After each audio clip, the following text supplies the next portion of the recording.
Davidson, which we know, and Innes Walker, who wrote that letter, who is now a chief inspector, have also served to pervert the course of justice in this case.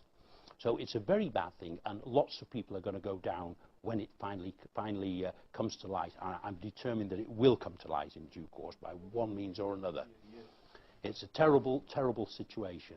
And I think when the BBC said this is a story that will go around the world, the worst they had ever heard, I don't think they were too far wrong, although there are some really horrific stories about that I've heard about as well, which compare with it in many, many ways, but it is horrifying.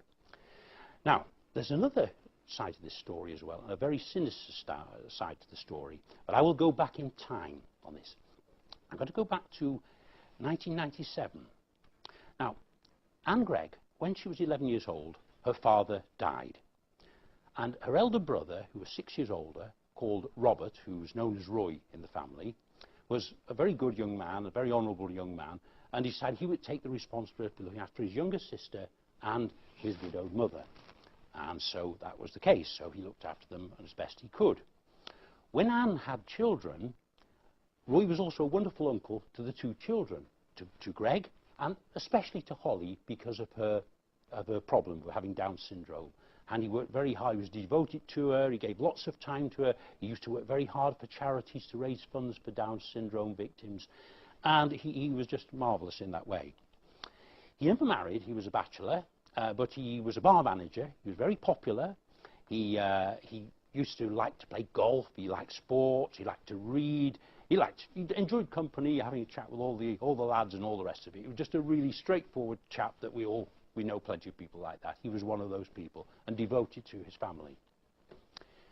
On the 17th of November 1997, on a lonely road just outside Aberdeen, just to the north of the city, Roy Greig's body was found in a burning car. At the time, of course this was 1997, remember 3 years before Hollie had given all the information about the abusers, no one really knew what had happened. Anne said the family couldn't understand. He was he had no history of depression or mental problems or anything like that. He was a pleasant, well-liked person. He had no known financial problems, no health problems, no problems with relationships. He was just a straightforward, happy guy who enjoyed his life. Why would he be found on his own in a burnt-out car? The pathologist was a man called Dr. James Grieve, who I spoke to recently, who conducted the autopsy, and he decided that the autopsy should, and the course leading to the cause of death, should be death by smoke inhalation. The other doctor who performed the autopsy was a lady doctor, Dawn Marie Chalmers, who I've now discovered is Dawn Marie Kelsey, and is practicing as a GP in Aberdeen. I have to say, since speaking to Dr. Grieve, I've also tried to speak to Dr. Kelsey, but she has disappeared. And even the people in the surgery in Old Aberdeen do not know what's happened to her. She's disappeared off the face of the earth. Once I wanted to talk to her. Very odd. We've also discovered today that Dr. Grieve is actually the Crown Office pathologist. And when we had we didn't know this at the time, but when I interviewed him, he got very nervous.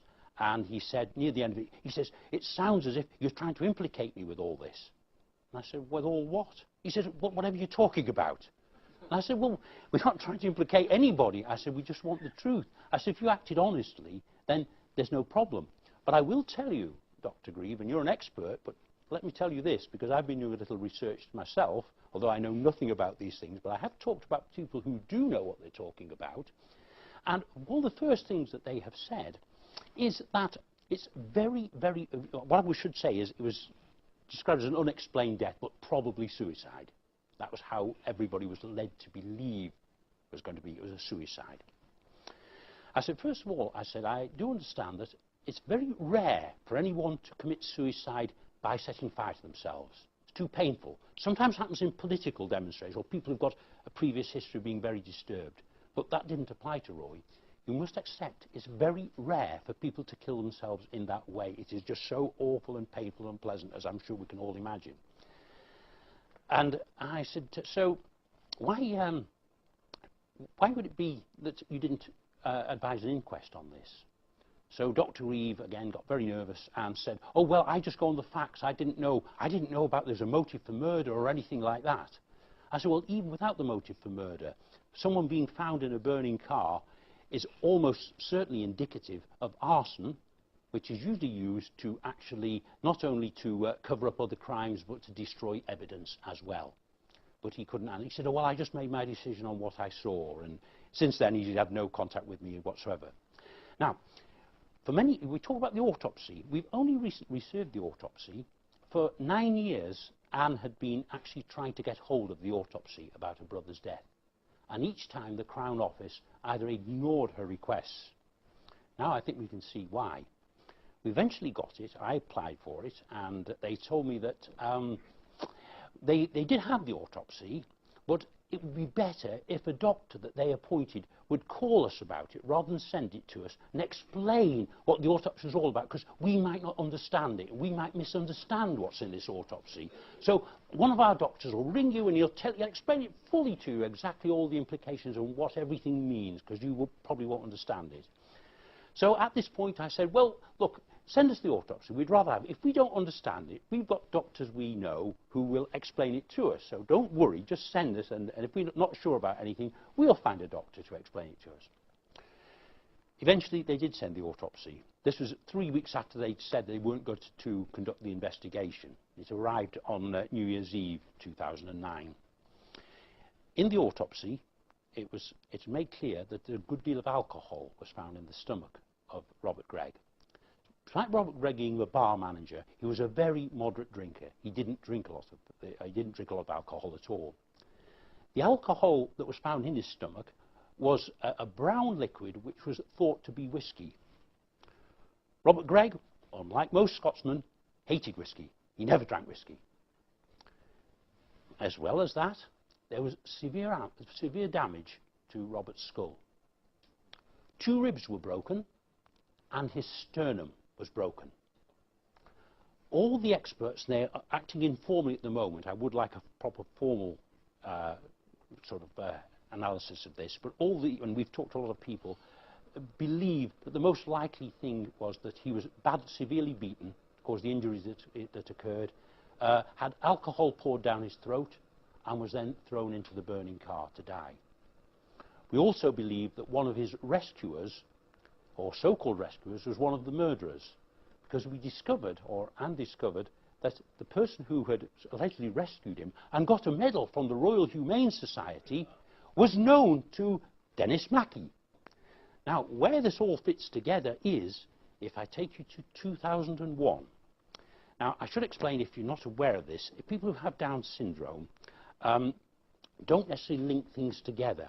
But people like Hollie, she is a competent witness. She's been described as a competent witness, not only by the police themselves, but also by medical experts who've examined her at the time to make sure that whatever she said could be taken seriously. So, that being the case, Hollie there's no question about anything that she said. In fact, one of the experts actually said that Hollie does not know how to lie. In her consideration, she does not know how to lie. Also, people who suffer from Down syndrome have very vivid memories and long memories, and they remember things in great detail, far more so than people who don't suffer from that kind of affliction. And they also don't have the ability to fabricate or close things from their mind. So you can see already what a terrible effect that must have had on poor Hollie, who couldn't even blank out these terrible rapes and ordeals that she'd suffered for 14 years. But obviously, could there be a better witness? I don't think it's difficult to find. I think it would be very difficult to find a more reliable witness than Hollie Greig. So this went on, and we worked very hard to try and sort out what is going on here. It's a very, very bad story. The Crown Office, just going back to the death of Roy Greig, in 2001, Hollie came forward with some more information to her mother that was previously unknown, that will explain everything that I've just told you. One day, she said, Mummy, she says, I have to tell you, she says, you know, she says, Uncle Roy, he found Daddy having sex with me. Anne said, what? Hollie said, yes, Mummy, yes, Mummy. He came in one day, he came to the house one day, And he came in and he found Daddy having sex with me. And Anne said, "What happened then? What happened?" Uncle Roy said to Daddy, "Don't you ever touch Hollie again. Don't you ever touch her." And Anne said, "Can you remember when this was? When did this happen?" And through a process of elimination,